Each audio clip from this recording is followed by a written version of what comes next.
Good morning and welcome to the Morning Scoop for Sunday, April 3rd. This is your daily Buckeye Fix. I'm Tom Orr. The spring game is in 13 days, the Notre Dame game in 153 days, the game against Michigan in 237 days. On yesterday's show, you heard from Ryan Day. Today, it's time for offensive coordinator Kevin Wilson. He is always one of the most forthright and interesting interview subjects around the program, and this week was no exception. As always, these clips are courtesy of the Ohio State University Athletics Department. We're going to start with a question about Cade Stover. He was a hot topic this week. He was back with the tight ends. So he started at linebacker, then moved to defensive end, then moved to tight end, then moved back to linebacker last season, then was maybe with the defensive ends a little bit this spring, and now back to tight ends again. So is this where he's finally going to land for good? You're going to hear that answer, and then you're going to hear a follow-up from Dan Hope of 11 Warriors. I think that would a lot be with him too now. Like, I believe that to say someone's doing something that's best for the team, it doesn't work. It's got to be best for the guy. So if Cade thinks it's best for him to be there, I definitely think he has the skills to be very, very good. I think he's pushing 258, 60 pounds. He's going to have a blocking presence. He had a phenomenal winter. I grew a lot of respect for him. I probably have more respect for him after he went to defense, the way he played defense, the way he worked out in the winter, because he became truly one of the premier top leaders of this team, the way he approached our workout and all that. So my thought if he came back was I wasn't going to tie his hands. I was going to try to get him to play with the energy and the passion that he likes playing defense. We got to play under control. We can't be reckless, and we have to have some fundamentals per se. But I'd like for him to play to his strengths. So today, was just he kind of came back just to give it a go here a little bit. We'll see how it's going. He's doing good at backer too. There's a bunch of linebackers. So I think he's trying to maybe see to me, if he just trusts his heart and that's where his heart takes him, I think he'll be good at it. If his heart leads him to be on defense, I would say he needs to stay there. So I didn't ask him to come back, or Coach Day didn't ask him to come back. He's the guy that said, hey, as we're going through this, can I give it a shot? Let's see. So, it's where we're at. They had a good day. It looks decent. He'll be okay, but we'll see. Time will tell. I'm just not trying to force it. We only put him over there in the bowl practice because we were down on numbers. But he had a ball, he had fun, he wanted to go with it. We allowed him to, Coach Day's we're going to have some guidelines and we're going to give our guys some directions. But I think Coach Day believes that, you give the players a chance to make sure it's good within their heart, within their soul, what they're trying to do. So it was Cade's choice to be with us today, and he looked okay. And I personally like to have him back, but it's not about me. It's about, me doing my job with the guys. So if he's with me, I'm all in, and we'll just see in the weeks to go and months to go where it plays out. I do agree, though, he does need to go back and forth all the time. But I know, Joe Royer, G. Scott are a couple guys you're looking for to step up at that spot. Just so far this spring, what have you seen? They've been really good. Matter of fact, I told them after the first week and then after last week, I don't need them to do better, but I need them to keep doing what they're doing. Just give me another day, because if you keep stacking up good days, we're basically playing tackle, we're basically playing receiver, so we're doing a lot of jobs. If you just keep having a good day, you'll get more competent, you'll get more confidence, and your role's going to grow. So they've started good. They're still, around the, G's probably between 233 to 235 most days. Joe's around 239 to 242. Still like to find 5-8 pounds a piece as we keep moving, keep developing, but they're developing nicely. They're making some good plays in the pass game. They're better in the blocking game. Cade gives us a little bigger presence on the edge. So sometimes then it's just the matchups that Coach Day and myself or Coach Fry put them in as we develop run game and protections, because it's one thing to do a job, it's a little bit about the matchups. So it's kind of how we get those guys matched up. But I like Joe and I like G and the way they've started. And my prayers that they just continue to just keep doing it, and good things are going to happen for them and good things are going to happen for us. Kevin Wilson has produced a lot of very highly touted and high-scoring offenses at Ohio State since he's been in Columbus. Is this, though, maybe the most stacked with talent offense that he's had since getting to Ohio State? Here was his answer on that. I mean, to me, it's only good when you look back at the end. And I've always said, from an offensive perspective, you can only do what the quarterback can handle, and you can only do what the line can block. So the quarterback has a chance. It looks like he's proven he can handle a lot, but now as you're evolving with new line, okay, where are their strengths and weaknesses? So I think as the line and as the tight ends with Jeremy gone, as that tight end room that we were talking about a minute ago with Dan, as that group complements the line, that'll determine really what other skill guys can do. Because if you can't block it, you can't run it and you can't throw it. So some great skill pieces. I think what has a chance to be a tremendous line, and and a solid tight end group, but those are groups only good with consistency. You know, a guy comes out and kicks a 50-yard field goal, you carry him off the field, you guys have posters of him, he made one play. You know, those linemen, it's every day. It's every day. It's Tuesday. It's Wednesday. And every day it's going out there good on good. And you keep building that. And if we have a chance to be, like you say, stacked, well, that line will keep stacking those good days and those tight ends stack those good days. And that'll give us the balance and the consistency to be an elite team. So it's stacked with skill, but we got to make sure we stack it with consistent upfront play to be a great team. This time a year ago, CJ Stroud had yet to throw a pass at the college level. He was still in a battle with Jack Miller and Kyle McCord for the starting job. Now he's coming in as a returning Heisman finalist, a prohibitive favorite for the Heisman this year, and someone with a chance to maybe put up one of the best seasons in Ohio State football history. But how much has he improved over the last year? And is he still improving this spring? The thing I think with CJ is he still hasn't played a lot. He's played so well, and he's naturally, to me, extremely smart and visually sees things so well, things I think that are hard to coach. But sometimes when you're that good at that early, it's the ability of the coaches to make sure they don't get bored. You know, that they keep, it's every day, Tiger would be out there with the sticks and getting the alignment right, the first thing you learn in the first lesson. So as advanced as he gets, that he stays with his fundamentals and he keeps the main thing, and just, keeps his feet on it, keeps trusting his coaches, keeps trusting, what Coach Day and Coach Dennis and the Coach Fitch helps him out as well. What those guys are, that he believes in that, embraces that. And, sometimes you get a lot of notoriety. It's hard to quote, just keep your feet on the ground and stay grounded. He is a tremendous kid, though. And he'll keep working. If he keeps working, the great players, to me, I go back and the few times I had a chance to see a guy like Drew Brees have a walkthrough, it blew me away, a veteran player, how well they did things. So when these young, talented players have such great success, get hyped up, the great ones have a way of staying centered, staying grounded, keeping it simple, listening to their coaches, being great team leaders. He's off to a great start. I think he's got a much higher ceiling than you've seen. I think he's unbelievably good, and there's a high ceiling for him to be a special player. Cade Stover, as I said earlier, was a very hot topic this week. I think people are fascinated by him just as a player and what he might be able to do, and everyone seems to think he would be great in their position group, and yet he keeps ping-ponging around the field. So what is the ceiling for Cade Stover as a tight end if he really does stay there for the rest of his career? You're going to hear that answer, and then you will hear a follow-up from Austin Ward of Letterman Row. The blocking piece, he's a little bit bigger than some of those guys in the blocking piece, but to be good, you need to do it all.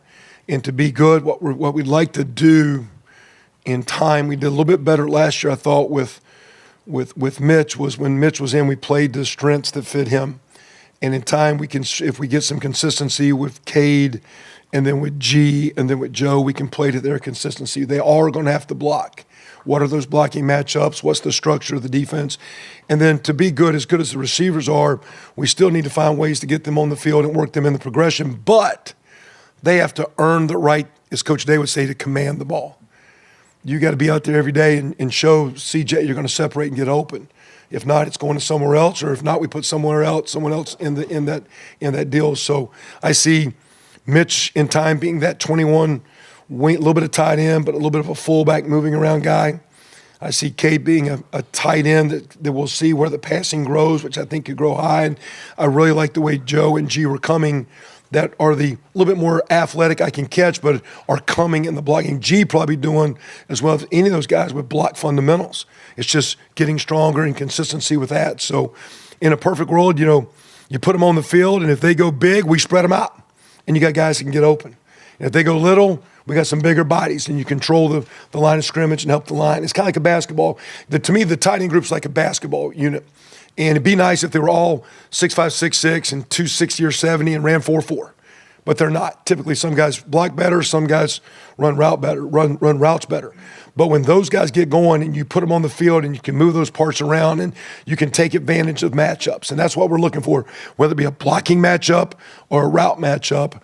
And that's where, to me, that group can grow and enhance our 11. Right now we're in 11. It's hard not to get a Mecca out there, and it's hard not to get Jackson and what we're getting with Marvin and the Julian and the young guys. So there's going to be a lot of 11. But when 12 goes on the field, it needs to be a 12 that can go big enough to mash you and still spread you out and make plays based on how you want to match up with us. So it's like playing basketball. They pack it in, you got to hit some threes. When they spread it out, you got to attack the post. It's the same kind of deal to me at tight end. Who do you think Cade compares to that you've worked with at that position before? Interesting. I think he's going to be a little bit more skilled, but the one young man I thought years ago at Oklahoma, Brody Elwers, one of my favorite players, a tremendous blocker, could lock you down. And he was a fourth-round pick for the Colts and played a handful of years. He's got a little bit of that defensive, because Brody was a DN. There was a high school running back from a small rural town. So grew up on a farm, drove a truck, wore white T-shirts a lot. He's, very, but Cade's not as good a blocker as that kid is yet, but I'd like to see him be that, and I think he could be a better route runner, more complete than Brody. That's a high standard for me, but I'm chasing him to be there. You'll often hear people talk about a quarterback's vision and a quarterback seeing things downfield before they happen. CJ Stroud is someone who gets praised a lot for his vision. So is that something that you're just born with? Is that something that you have to learn with time on that old grind in the film room and on the field? Here's Wilson's answer on that, and then a follow-up from Doug Maurice of Cleveland.com. I think the more you do it, you can some degree learn it, but I think that guy played center and guard. I've coached quarterbacks before. I stand right behind him, and I have no idea who's open because I don't see that. I see that three technique getting ready to slant. I see this twist getting ready to happen. I see that linebacker bumping. I see the safety rotating down. But when they start going like this and like this, the ability to see spaces, some guys are very gifted at that, and they naturally see it and then keep their eyes downfield. And they have the ability to anticipate and see spaces. And I guess through time, it's a little bit learned, and with trial and error and reps, you get better and better and better at it. And I think he had some good training. But when I was a young coach, I had a friend of mine that's now coaching in the NFL, having a great career, and he was complaining. I said, come back here and you tell me who's open. Because I don't have a clue, and I'm standing right here knowing the play. I don't know which one's open. I don't see that. But those quarterbacks do. Some guys can see it, some guys can't. You can work to improve it. As a coach, you try very, very hard to put them in as many situations as you can. But I think sometimes there is a gift that guys have it. And again, it's hard. I maybe had asked that question to Coach Day, who played the position, because me not having played it, I really don't see that. But, I know Coach Day standing on the sideline can see the game as a quarterback. I see it through the lines of alignment. Everybody sees the game a little bit differently. Offensive views, defensive views, like Coach Knowles has. Great view and completely different than mine. We all have different views. CJ's got that view of a quarterback, and he has a unique gift of seeing it. And whether he's learned it or maybe I think a lot of it's innately God-given. I know you guys make a game plan that brings out the strengths of your quarterback and your entire offense. If you have a quarterback that has that skill, that can see it, do you have to call the game a little bit differently if you have to maybe help a quarterback see it, a guy who doesn't have that as much versus a guy that you think, hey, CJ's going to be able to identify what's going on out there? Yeah, I think you just get hesitant when you're not sure what he's seeing. And one of the best ways, and I would be certain that most of our coaches would tell you, one of the best ways if a guy sees, you just ask him what he sees. Because when I'm watching tape right now, I'm watching with the tight ends, I'm running it back 20 times. I've watched it like the day before, and I'm sitting there for 3 minutes talking about a play. But you got about 2.1 seconds to see. What'd you see? And I don't know what you saw. And you saw it from here. We're showing you film from up here. That's nice. Years ago, we used to have the quarterback stand behind and do plays, and Sam Bradford would get mad at me and say, I'm standing deeper. It doesn't even look like that, Coach. I really don't want to do this. He was kind of mad about it. Like, well, I want you guys to get mental reps. He goes, yeah, but Coach, I'm 10 yards behind where I'm really standing. That's not even the view I see. I see it from up in there. And so I just think if you try to enhance the guy, but when you put them in the drills and you ask them what they're seeing and you hope they give you feedback. I saw the linebacker do this. And as a coach, you just remember that when you go to that tape, that linebacker better have done that. Because when that linebacker doesn't do that, he doesn't know what he's seeing. He's making up. And when that happens, you get hesitant to call things. You try to call simpler things because you're not sure what he's seeing. The more you know that you can trust what the quarterback sees, the more aggressive and the more assertive you are as a play caller. It is still obviously very early in Jim Knowles' tenure at Ohio State, but what were Wilson's first impressions of what Knowles has brought to the defense and the changes he's made? You're going to hear that, and then a follow-up from Bill Rabinowitz of the Columbus Dispatch. Well, I think, we're still, adding, or to say change, like what is, they're still putting in packages or things that are in, but what, to me, I think he's done it long enough that he's got things that he believes in. And not only has things that he believes in, but I think they're packaged in a way that he knows how to implement the package and how to give his players a chance to then have confidence and see what's going to happen. They're doing a great job of multiple front or movement or alignments or coverages. So basically every play as an offensive line, as an offensive skill player, as a quarterback, they're making you mentally work. But the way it's put in, it's structurally sound. It's reasonably cap sound, and they're still making, I'm sure you'd say, a boatload of mistakes. Guys aren't lined up right, not hitting everything perfectly, but the structure appears to me to have a chance to be very sound, but at the same time making the offense work very, very hard. And, the more the quarterback has to work and the more the offensive line has to work to do their job, the harder the game. And they're making our cats work. And then he's doing it with some really good players up front where a lot of those guys are back. We're our two deep, and sometimes even our threes on defense are running around like ones and 1.5s. I mean, there's some good-looking kids over there running around. But I think he's done it long enough. He knows what he believes in. He knows how to present it. I think he's presenting in a way that's building confidence. I think he's putting his guys in very, very good positions on the field, and they're feeding off of that, and they're starting out. We got a long way to go. It's 6 days of practice, and we got summer and preseason, a boatload of games to play, we hope. But, as we go, to me, done a long time, I like the way it looks. He's presenting a lot of challenges for us, which I think is awesome because every week we get worked hard with people trying to stop things that we do. No one plays static football. But they're playing, to me, he has a great understanding of what he believes in. And I think he has and it appears, I've not said in his meetings, but I think he has a great way of capturing his room and his players and the way he implements. And then with that, I think he's showing them feedback, the things I like, the things I don't like. This is great, do it again. So I think he's building confidence. Hey, these are errors, let's minimize this. Again, keep talking with them. But, I mean, it's been a lot of good work going against them. I mean, they're making us work, which is fun. I mean, it's challenging the coach. As a coach, it's what you like. They're making us work to find, hey, what are we blocking here? Who are we blocking? How are we identifying? What's the coverage? Where's the ball going? What do we like? It's been very challenging. It's been very, very good. It's been a very competitive. We've had to work on offense to have our share of success when we've had it. It has not been easy. We have had to work. And just what's he like in the room in coaches' meetings? We split apart. It doesn't say much in this, unless asked. But he's got a great dry sense of humor that appears, and I think very intelligent and very smart guy. But again, he's got a great defensive view, and he's done it long enough. I think he knows the things he believes in. I think he understands how the issues, how to present issues to the quarterback and offense and offensive line, and at the same time how to be sound and aggressive.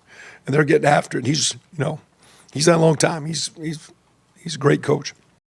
Spring is, of course, the best season to be talking about tight ends at Ohio State. It is always going to be the year of the tight end, and then sometimes it doesn't happen in the fall. But spring, let's talk some tight ends. We're going to talk a little bit more. Ryan Day has talked about wanting a tight end on the field to be able to run the ball. And does Wilson think that's something they really have to have? Do they really have to have a tight end on the field on almost every play? You're going to hear that, and then a follow-up from Bill Landis of The Athletic. I think it's easier if you do.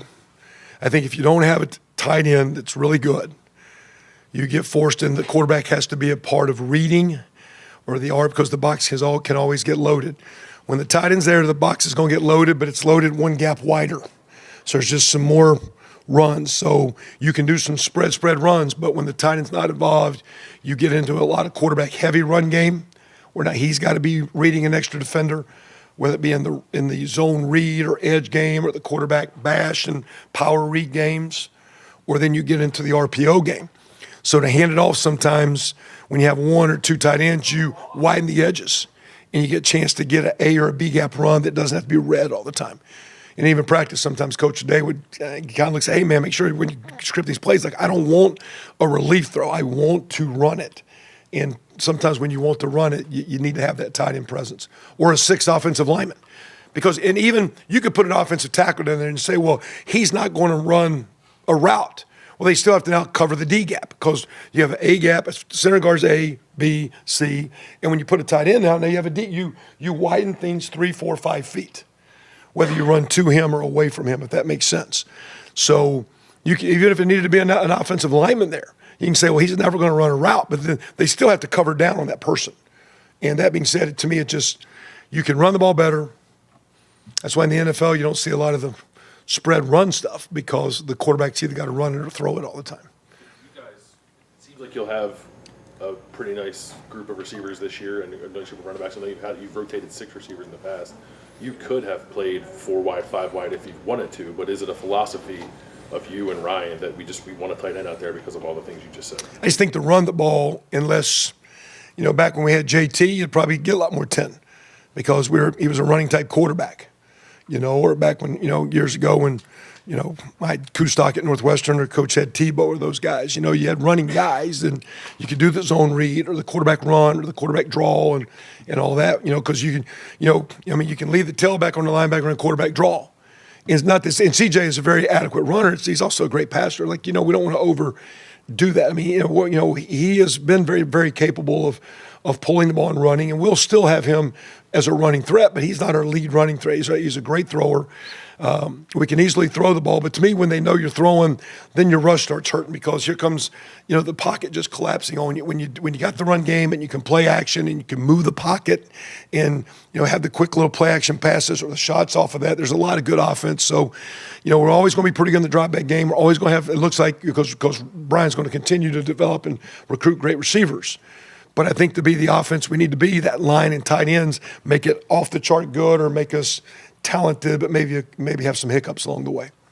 The Buckeyes will be back on the practice field on Tuesday for practice number 9 of the spring as they count down to the spring game, which is now less than 2 weeks away. Can you believe it? Should be plenty more to talk about this week. We'll have new practice insights, new interviews with players and coaches. Should be another fun week of Ohio State football. So thank you guys all for joining us. Have a great day. We'll talk to you tomorrow.